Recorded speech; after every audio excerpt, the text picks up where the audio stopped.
반갑습니다. LG U+ 진재한 팀장입니다. 오늘 이 자리에서 PQC 관련된 기술을 소개하게 되어 정말 기쁩니다. 지금 이 양자 세상이 이제 도래했습니다. 그래서 모든 사고 방식은 기존의 전자 세상에서 이제 양자 세상으로 다 온 마당에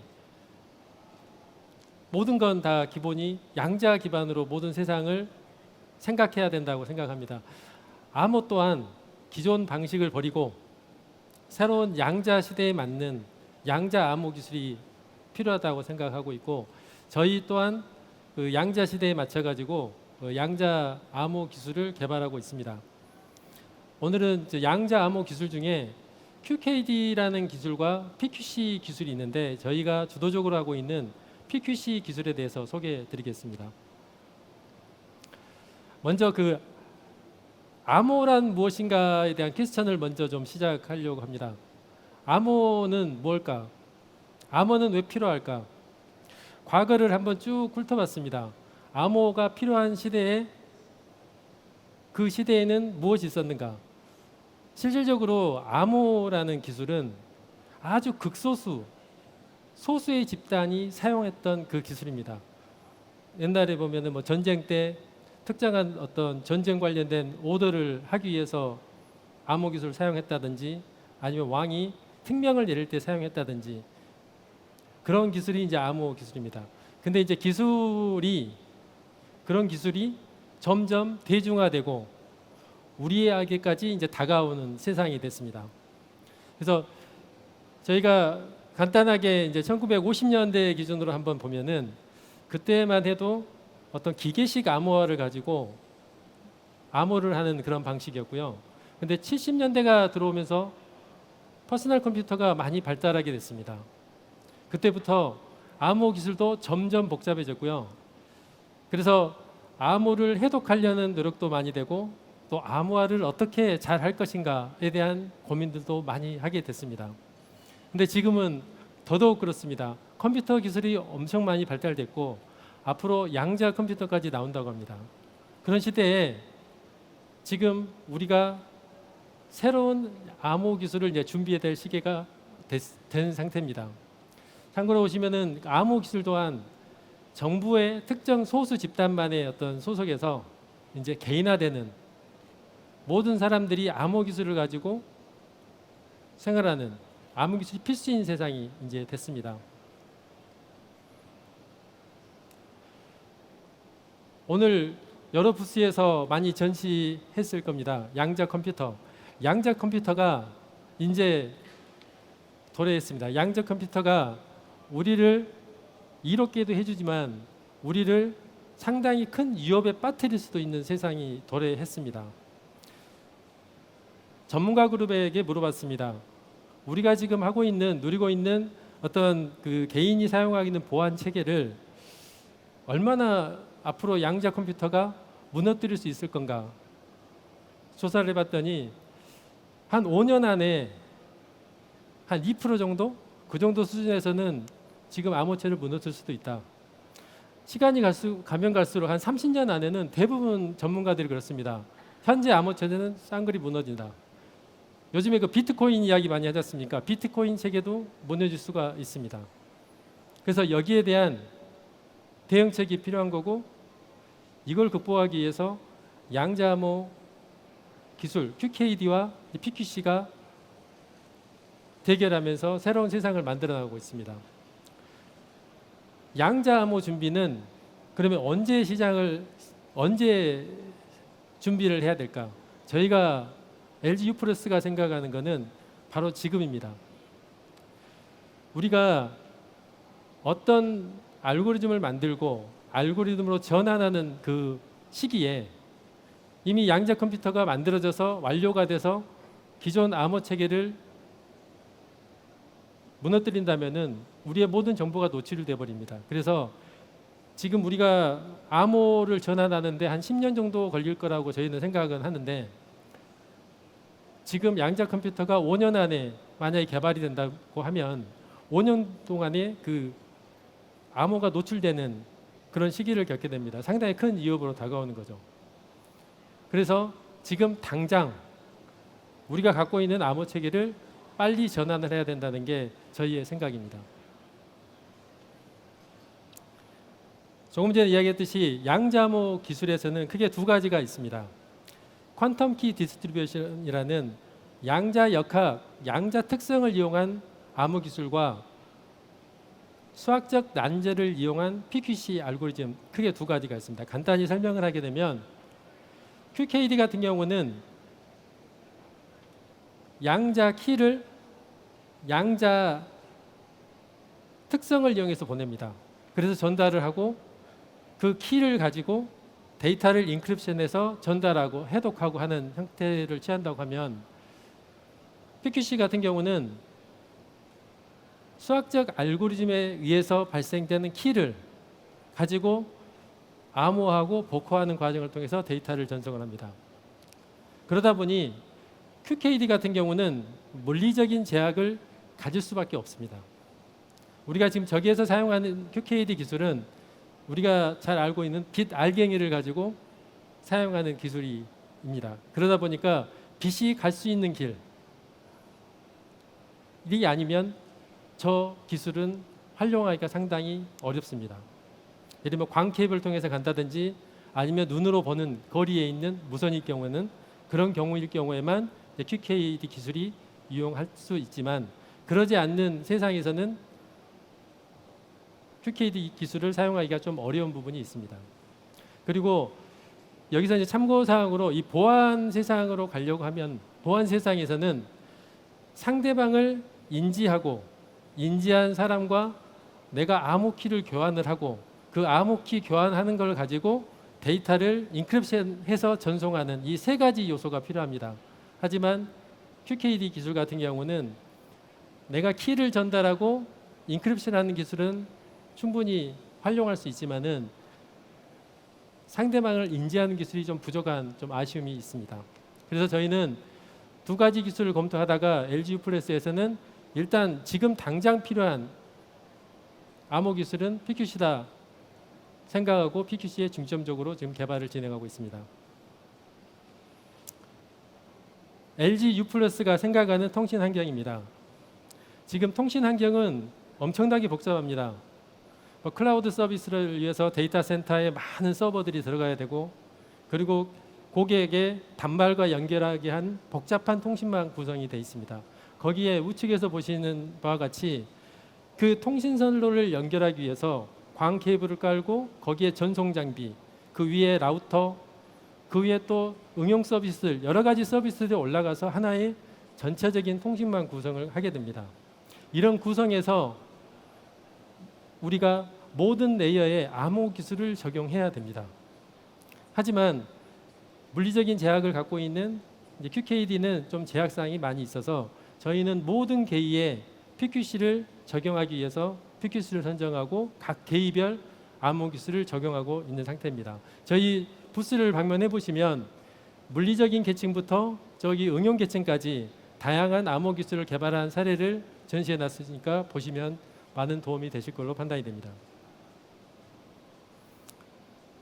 그러면 우리가 PQC 관련된 기술을 어떻게 개발하고 있을까요? 미국의 니스트에서는 지금 PQC를 표준화하는 작업을 진행하고 있습니다. 2016년도부터 진행을 했고, 거기에서 선정된 알고리즘이 작년에 발표됐고 올해 말에나 정식 표준화를 해서 이제 발표가 공식적으로 될 예정입니다. 저희 국내에서는 미국의 그 진행하는 프로세스보다는 약간 늦지만 5년 정도 늦지만 저희도 국내에 암호 기술을 만들어서 국내에 산업을 육성하기 위해서 그 KPQC 연구단을 만들었고, 거기를 통해서 양자 내성 암호를 경쟁하고 새로운 알고리즘을 발굴하는 작업을 하고 있습니다.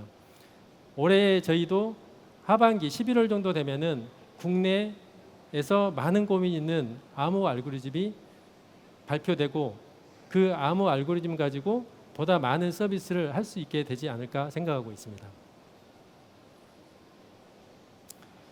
우리의 암호 우수성이나 이런 걸 가지고 미국과 얼마나 다른지 잠깐 비교를 해보겠습니다.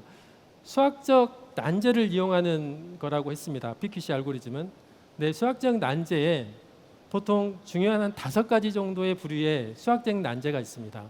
그 격자 기반, 네츠스 기반의 방식, 코드 기반, 아이소인 기반, 해시 기반, 멀티베리어블 기반, 이런 수학적 난제를 기반으로 알고리즘을 만들고 있는데, 미국의 니스트에서는 제일 좌측에 격자 기반의 알고리즘을 3개를 이제 표준화한다고 발표를 했고, 그 다음에 해시 기반 알고리즘, 스핑크스라는 알고리즘을 발표를 해서 이제 표준화를 진행하고 있는 중입니다. 저희 국내 KPQC에서는 저희가 좀 늦었긴 했지만 올 초에 저희가 그 16개의 캔디데이트 알고리즘 중에 8개를 선정을 하고 올해 라운드를 거쳐서 11월 달에는 최종 알고리즘을 그 리스트와 같이 발표를 하고 그걸 이제 표준화를 추진을 하려고 저희가 좀 계획을 하고 있습니다. 여기 지금 여러 개의 그 암호 알고리즘 중에 저희가 올해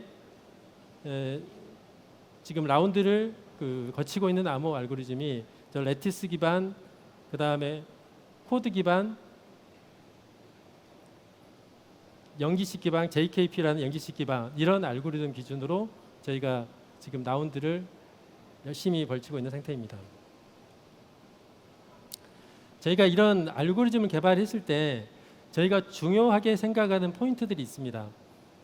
기존의 암호 알고리즘을 대체하려고 하다 보니까 기존 암호 알고리즘이 사용했을 때 당시에 어떤 하드웨어 성능이나 퍼포먼스들, 이런 것들 그대로 만족해야 되는 그 숙제들이 있습니다. 기존의 암호 알고리즘을 대체를 하려고 하다 보면은 기존 암호 알고리즘보다 이 양자내성 암호 알고리즘은 키길이도 크고 성능이 약간 뒤처지다 보니까 그런 문제점들이 있어서 그런 최적화 작업들을 계속 해야 되는 부분이 하나가 있고요. 우리가 이걸 그 개발해서 적용하는데 예를 들면은 망에서의 그 데이터를 전송하는데 암호키를 전송하는데 필요한 데이터 사이즈가 있는데 양자내성 암호를 사용하다 보면은 그 데이터 사이즈를 넘어버려 가지고 기존 하드웨어에 매칭되지 않는 부분이 있어서 이 최적화 작업이 상당히 필요한 부분이어서 저희 U+에서는 이 성능 부분과 메모리 최적화 부분, 그다음에 그 통신 환경에 맞는 그 알고리즘을 발굴하기 위해서 좀 노력하고 있고요. 그리고 지금 PQC 같은 경우는 이제 시작이다 보니까 표준화가 많이 좀 진행되지 않았습니다. 그래서 PQC를 표준화를 통해서 더 보다 많은 통신 영역에 사용될 수 있도록 하는 노력을 하고 있습니다. 저희가 PQC를 통해 개발한 제품입니다. QRVM이라고 이 전송 장비에 저희가 그 양자 내성 암호를 적용했고 국가에서 요구하는 이 하이브리드 방식, 기존 암호와 양자 내성 암호를 하이브리드하는 방식으로 암호 체계를 만들어서 장비를 개발한 상태입니다. 그리고 저희는 기존의 그 전송 장비 이외에 레이어별로 다른 다 구성의 어떤 장비들을 만들기 위해서 라우터나 그 다음에 응용 eSIM이나 이런 쪽에도 PQC를 적용을 계속하고 있는 상태입니다. 그리고 조금 전에 이야기했듯이 가장 중요한 부분들이 우리가 통신 영역에서는 이기종 간의 어떤 연동 체계 이런 부분이 있듯이 표준화가 상당히 중요합니다.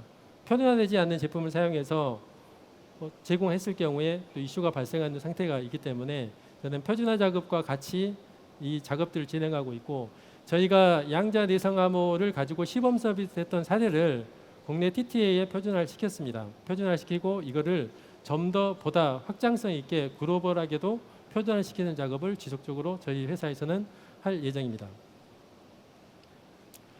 다행히 저희 시책과 맞게끔 국가에서도 저희가 개발했던 PQC에 대해서 장기적인 로드맵을 작년 7월에 발표를 했습니다. 국가에서는 국내 암호 체계를 만들기 위해서 암호 기술을 만들고 그 다음에 그 암호 기술을 그 서티피케이션하는 프로세스를 만들고 우리 국내 모든 통신 산업의 그 인프라를 전환하는 계획을 세웠습니다. 그리고 앞으로 이 암호 체계를 변경하기 위해서는 여러 모든 업체들이 같이 이렇게 협력해야 될 부분들이 있어서 생태계 활성화에도 상당히 큰 도움이 될 걸로 저희는 생각하고 있어서 PQC를 보다 많이 확장하기 위해서 열심히 노력하고 있습니다. 발표 마치겠습니다. 혹시 궁금하신 점 있으시면 제가 답변을 해드리도록 하겠습니다. 네, 고맙습니다. 자, 첫 번째 발표에 대한 질의사항 있으신 분들 거소해 주시면 마이크 전달해 드리도록 하겠습니다. 네, 우측에 남성분께 마이크 전달 드립니다. 네, 발표 잘 들었습니다. 현재 그 PQC의 최대 기술적 난제가 있는지 있다면 어떤 건지 말씀해 주시면 감사하겠습니다. 예, PQC에서 저희가 목표를 두고 있는 것은 기존의 통신을 그대로 놔두고 PQC로 바꿔서 전환하는 겁니다. 근데 PQC를 하다 보니까 암호키 길이가 길어지고 데이터를 인크립션을 하는데 좀 데이터가 더 길어집니다.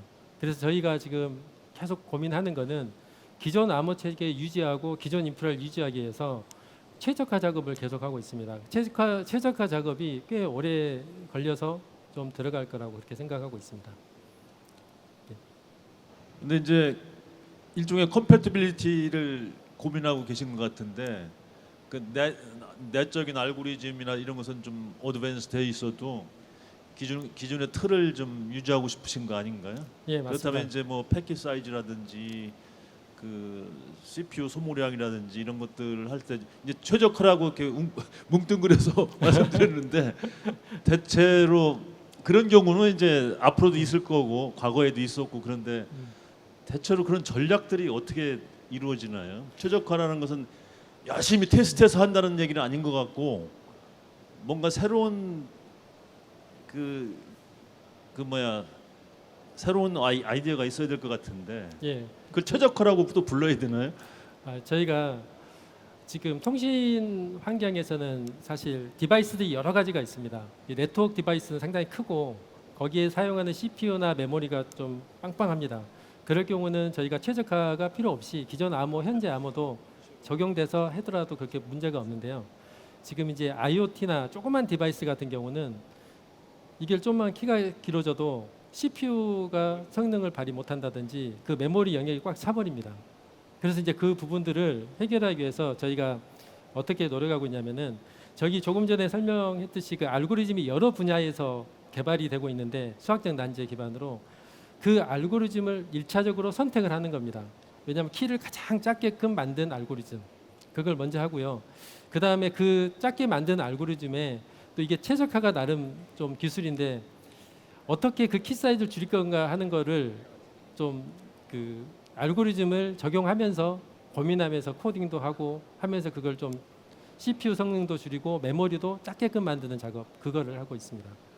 그래서 저희가 지금 1차적으로 적용했던 게 이제 국내에서 서울대 천재희 교수가 만들었던 그 스모그라는 알고리즘입니다. 근데 초창기에는 키를 생성을 하는데 키 사이즈가 너무 길어요. 그래서 도저히 이거는 못 적용하겠다 해서 그걸 키 사이즈를 계속 줄여가지고 지금은 기존에 그 사용했던 지금 현재 사용하는 알고리즘에 보다 약간만 길게 하는 형태로 좀 줄여가지고 만들어서 서비스를 제공하고 있는 상태입니다. 예, 그래도 난제는 많습니다. 아직 IoT까지는 적용하지 않았기 때문에 그것도 좀 적용해야 됩니다. 예. 그리고 네. 저희 부스에 다양하게 좀 여러 아이템들이 전시돼 있으니까 와서 구경해 보시고 질문을 주시면 성실히 답변 드리겠습니다.